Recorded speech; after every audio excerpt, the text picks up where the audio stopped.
Dans les brumes épaisses du Finistère, où la pluie ne cesse jamais vraiment, une petite ville comme Quimperlé peut cacher les secrets les plus sombres. C'est ici, entre les ruelles pavées et la rivière Laïta qui serpente vers l'océan, que Khadija Ben-Green, 19 ans, a disparu à l'été 2004.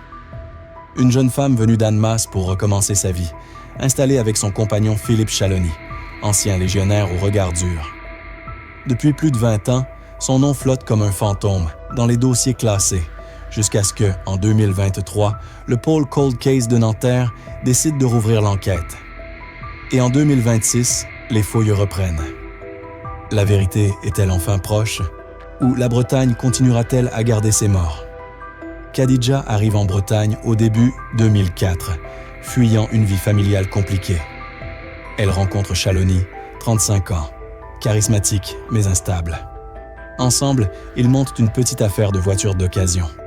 Elle gère les comptes, lui les clients. Mais rapidement, les disputes éclatent. Dettes, jalousie, soupçons de fraude.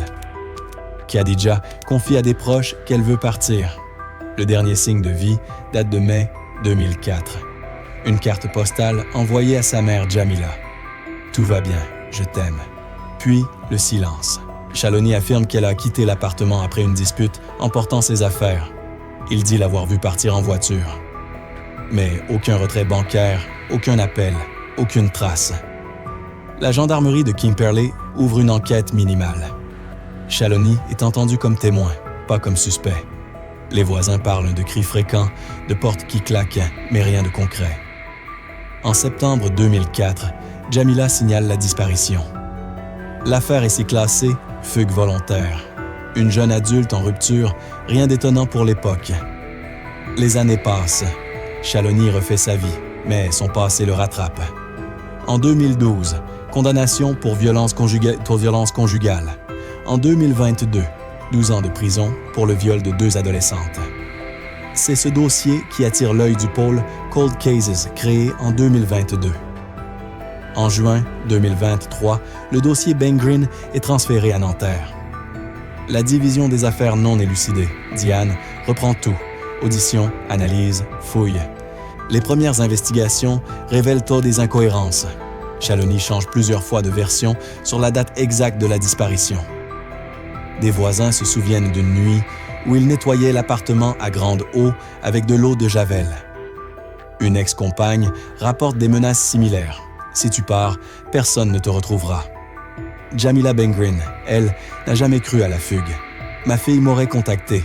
Elle était forte, mais pas du genre à disparaître sans un mot. En 2023, fouilles à Port-Launay, près de Châteaulin, dans une maison où le couple avait vécu. Chien cadavre, sonar dans l'Aulne, rien. Chalony est mis en examen pour séquestration suivie de mort. Il nie tout, toujours depuis sa cellule à Brest. Mais les éléments s'accumulent. Un collier de Khadija retrouvé dans cette maison, des pages de son journal intime avec des phrases comme « J'ai peur de lui, il me menace ». Une page arrachée, découverte en 2023, Jamila Ben-Green, aujourd'hui âgée, n'a jamais cessé de se battre. Chaque année, elle retourne à Quimperlé, dépose des fleurs près de la Laïta, parle aux médias locaux. Elle a créé une association pour les familles de disparus, organise des marches silencieuses. Sa voix tremblante dans les interviews récentes résonne. « Je sens qu'elle est là, quelque part sous cette terre humide. Je ne mourrai pas sans savoir. » Cette obstination d'une mère a poussé les enquêteurs à ne pas lâcher l'affaire, même quand tout semblait perdu. Philippe Chalony, de son côté, reste un personnage énigmatique. Ancien légionnaire, il a toujours cultivé une image d'homme dur, maître de lui-même.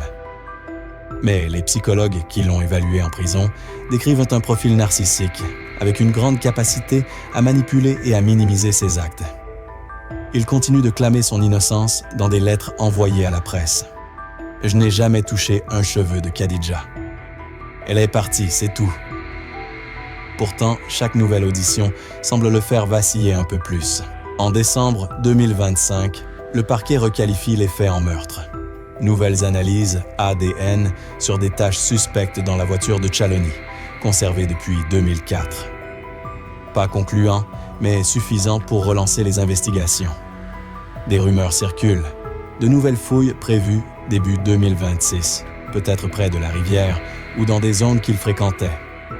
Le pôle Cold Cases utilise désormais des technologies avancées, drones, analyses environnementales, IA pour croiser les témoignages. La Bretagne, avec ses forêts denses et ses rivières rapides, pourrait enfin rendre ce qu'elle a englouti. Les théories les plus sombres circulent depuis longtemps. Au niveau le plus simple, une fugue volontaire. Khadija aurait fui vers l'étranger, lassée de sa vie. Mais pas de traces aux frontières, pas d'activité bancaire, rien. Niveau intermédiaire, un accident. Une chute dans la Laïta lors d'une dispute, le corps emporté par le courant. Les recherches de 2004 n'ont rien donné, mais la rivière est profonde et traîtresse. Et puis, il y a le niveau abyssal, homicide volontaire par Chalony. Mobile probable, jalousie explosive, dispute sur l'argent ou sur une autre femme. Théorie dominante, il l'aurait tué lors d'une altercation violente, puis jeté le corps dans la Aulne ou enterré quelque part dans les environs. La rivière, avec ses marées et ses courants, efface les preuves. L'eau de Javel dans l'appartement, peut-être pour nettoyer du sang. Les menaces rapportées par d'autres ex, un pattern.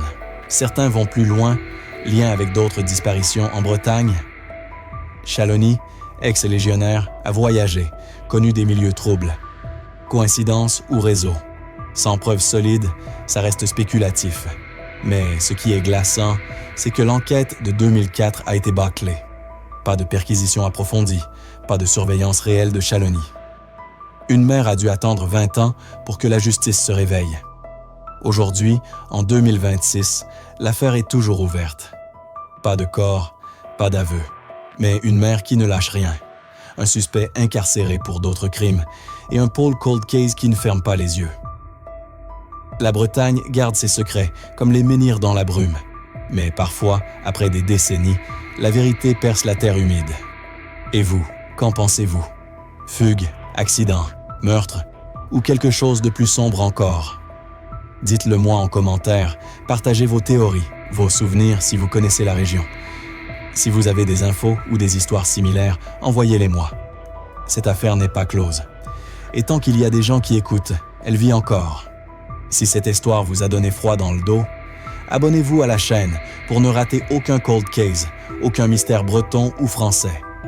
Activez la cloche pour être prévenu dès la prochaine vidéo. Mettez un pouce bleu si vous voulez que je continue sur les affaires non élucidées et laissez un commentaire. Quelle affaire française glaçante voulez-vous entendre ensuite? Partagez la vidéo autour de vous. Plus on parle de ces disparitions, plus la vérité a une chance de sortir. Prenez soin de vous et écoutez toujours votre intuition quand quelque chose cloche. Bonne nuit ou pas. À très bientôt dans l'ombre.